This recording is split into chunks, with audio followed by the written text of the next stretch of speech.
Pessoal do terceirão, tudo bem? Vestibulares começando, espero que estejam com foco, torço por vocês. Dando continuidade no que a gente vem trabalhando, a semana passada eu de certa forma pontuei os caminhos que levaram ao golpe civil, militar, midiático, empresarial, porque quando se fala em 1964, dá a impressão que é uma ditadura, que é um momento, que é um ideal e um ideário somente de militares. Então a derrubada de João Goulart foi um projeto muito mais amplo, inclusive com participação da grande mídia brasileira, dos grandes jornais que são controlados, melhor dizendo, por famílias tradicionais e conservadoras. Então aqui cita-se o Globo, cita-se a Folha de São Paulo, cita-se o Jornal Estado de São Paulo, cita-se N empresas midiáticas, porque não teria sustentação a ação de 1º de abril de 1964 se não tivesse um ambiente, um fermento que estava sendo gestado, e isto foi, de certa forma, também galvanizado, capitalizado pela grande mídia brasileira. Então, pontuar 1964 e o golpe civil-militar é pontuar que existiram diversos interesses em jogo, em voga. Então, é incoerente falar ditadura militar, porque incoerente historicamente pontuar ditadura militar, porque dá a impressão que foi uma idealização só dos militares. Então, a queda do Jango em 1964, ela trouxe, o próprio governo Jango, ele trouxe elementos que trariam, que seriam concebidos como o alicerce do modelo militar de 21 anos adotado a partir de 1º de abril de 1964. Então, observar 1964 é observar, pessoal, como eu cobro de vocês sempre, qual é o momento histórico. Pensem no momento histórico que o Brasil se encontra à época. Então havia N situações permeando a possibilidade desse evento denominado Golpe Civil-Militar de 1964. Então, observar 64 é perceber toda a atmosfera de Guerra Fria, é observar que o Brasil deixou de ser um país rural e assim, sem ter uma estrutura urbana. Então, o Brasil é um país de urbanização tardia, o Brasil é um país como poderia dizer, de industrialização tardia. Somente na chamada Era Vargas, o Brasil começa a ganhar um estofo, a ganhar corpo, um processo de industrialização. Vide que neste período 2 guerras mundiais. Então, essas guerras mundiais, elas forçam o Brasil, assim, de certa forma, também a intensificar o seu processo de industrialização. Então, 1964 seria a coroação, entre aspas, com todas as aspas possíveis, a coroação de um processo de radicalização. Então, um processo de radicalização à esquerda e um processo de radicalização à direita. Então, em 1964, o ato do general Mourão, Olímpio Mourão Filho, descer com as tropas de Minas Gerais para o Rio de Janeiro, ele traz consigo como estofo, como alicerce, N situações, Ou seja, um problema agrário, que esse problema agrário ele se intensifica lá no governo João Goulart ou Jango, ou seja, as reformas agrárias, e a reforma agrária propriamente dita, que vinha sendo cobrada ao longo de séculos nesse país. Então, uma intensa luta pela terra, um processo inflacionário galopante, entendeu? Chegando a quase 100% ao ano, onde hoje convivemos, só para ter um paralelo, convivendo com 3% de inflação, o salário dos seus pais já é corroído, você imagina 100%. Então, sucessivas emissões de moedas, não acontecendo uma reforma tributária, que até hoje essa reforma tributária não veio. Então, reforma trabalhista, reforma tributária, reforma agrária, então isso tudo cai no colo do Jango. Então as chamadas reformas de base estariam permeadas por uma sucessão de reformas que se faziam necessárias, um processo inflacionário galopante. Então 1964 é produto de todo um conjunto de situações, de radicalizações. Então, radicalizações, a esquerda e a direita.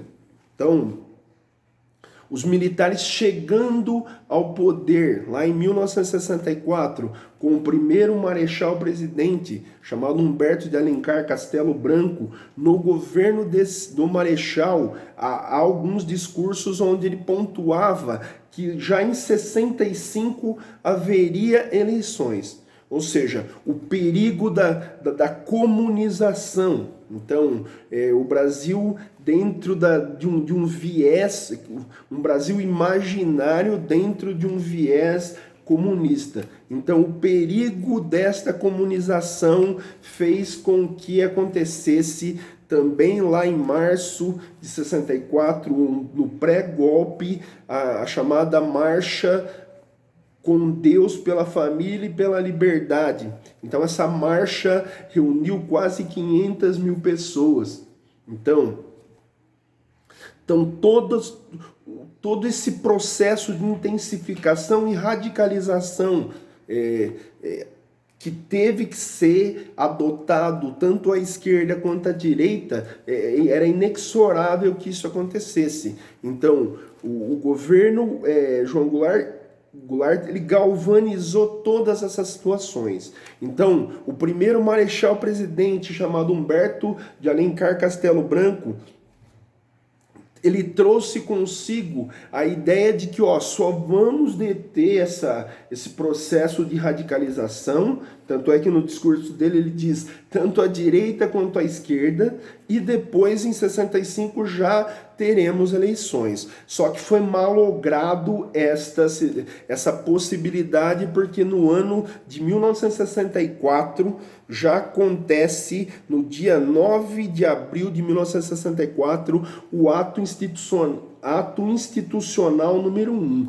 O que é o ato institucional número 1? Ele traz consigo a cassação de diversos brasileiros, a aposentadoria compulsória de diversos brasileiros, entre eles os principais possíveis candidatos à presidência da República, que aí então seriam Juscelino Kubitschek de Oliveira, Jânio Quadros, João Goulart e o Carlos Lacerda. Carlos Lacerda, que sempre foi um detrator, uma pessoa dotada de uma capacidade de argumentação e oratória gigantesca. Carlos Lacerda, ele tinha um sonho, ele era governador do estado da Guanabara, equivaleria ao estado do Rio de Janeiro hoje em dia. Então, Carlos Lacerda tinha um sonho de ser presidente da República, derrubando João Goulart. Ele também foi um dos articuladores. Derrubando João Goulart, ele seria um candidato natural à direita. Só que o ato institucional número 1 já caça a possibilidade do Carlos Lacerda se lançar presidente da República lá em 1965, como prometido pelo Marechal, melhor dizendo, Humberto de Alencar Castelo Branco. Na esteira, para que houvesse uma estrutura jurídica, uma estrutura que possibilitasse a manutenção do poder dos militares, para esse fim, é com esse fito que acontece e que surgem os atos institucionais. O ato institucional número 2, ele traz no seu bojo, ele traz no seu alicerce, como seu escopo fundante, como seu alvo, ele traz o quê? A ideia de que só pode haver 2 partidos. Todos os partidos são colocados na ilegalidade. Só 2 partidos são aceitos: a Aliança Renovadora Nacional, ou a Arena da situação, ou seja, tendo à frente os militares, e o MDB, Movimento Democrático Brasileiro. Então, a oposição consentida, a oposição possível aos militares era composta pelo chamado MDB. E no MDB seria como um partido que assimilava todos os partidos que não estivessem aliados com os militares, tá? Então aí subentendam o PCB, o PTB varguista, para se ter uma visão mais ampla da coisa, uma visão mais geral, como um resumo que estou passando para vocês. Então, o MDB seria a oposição consentida ao sistema, tá? Então, e preparando o caminho para que os militares se mantivessem no poder por mais tempo, vem o ato institucional número 3, que é do dia 5 de fevereiro de 1966. Então, ato institucional número 3, ele traz consigo a ideia de que haverá eleições indiretas para governadores e prefeitos das principais capitais. Eu esqueci de dizer que o ato institucional número 1, ele trouxe consigo a noção de que só poderia haver eleição indireta para presidente da República. Então a eleição direta foi banida durante um longo período do Brasil. Só ficaria para os cargos majoritários de menor importância, tá? Então, o ato institucional número 3 de 1966, ele traz consigo, ele traz na sua diretriz fundante a ideia de que os militares precisariam formar uma base nos principais estados e nas principais cidades, tá? Então, observar o ato institucional número 3 é pontuar esse tipo de situação, tá? Então, ato institucional número 3, eleições indiretas para governador e prefeitos das principais capitais. O ato institucional número 4, ele é de 7 de dezembro de 1966 também, tá? Então, observar o ato institucional número 4 é pontuar o que, pessoal?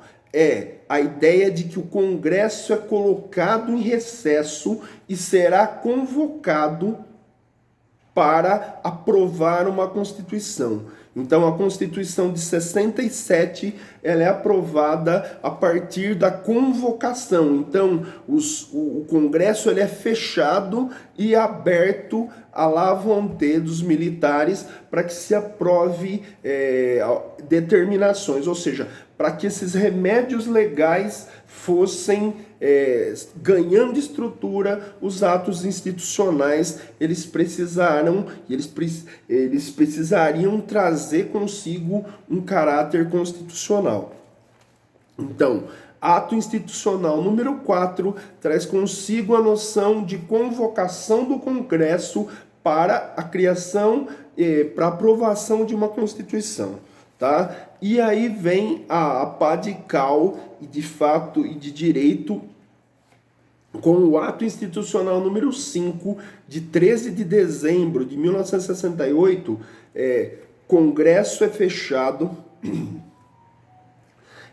são caçados inúmeros brasileiros e brasileiras, ou seja, não, o habeas corpus, que é o remédio legal quando a sua liberdade está ameaçada, então você impetra um habeas corpus para quê? Para defender a sua liberdade, ou seja, quando você está quando o Estado está na iminência perdão, de tirar sua liberdade, você possui um remédio legal chamado habeas corpus. Então, o ato institucional número 5, ele caça direitos legais, direitos constitucionais de qualquer cidadão, a qualquer tempo.